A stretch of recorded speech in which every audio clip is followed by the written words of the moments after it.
Bhadrakali temple దర్శనం తర్వాత బయటకు వచ్చినాక లెఫ్ట్ సైడ్లో ఈ పెయింటింగ్స్ కనిపిస్తాయి గోడ మీద. ఒకసారి చూడండి ఎంత బాగా పెయింటింగ్ చేశారో. ఇది భద్రకాళి టెంపుల్, అమ్మవారి మూల విరాట్. లోపట్ల ఎలా అయితే మనం అమ్మవారిని దర్శనం చేసుకుంటామో అదే విధంగా ఇక్కడ కూడా పెయింటింగ్ చేశారు. ఇక్కడ చూడండి,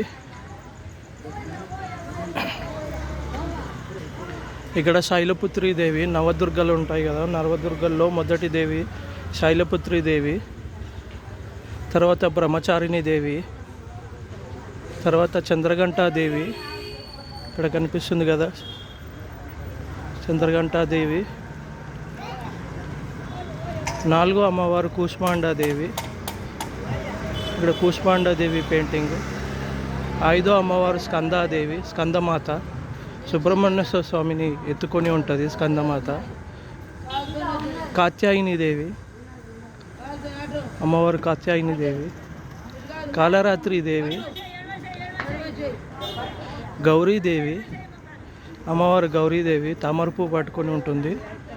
తర్వాత లాస్ట్ సిద్ధిదార్థి దేవి, నవదుర్గల్లో లాస్ట్ దేవి అమ్మ సిద్ధిదాత్రి.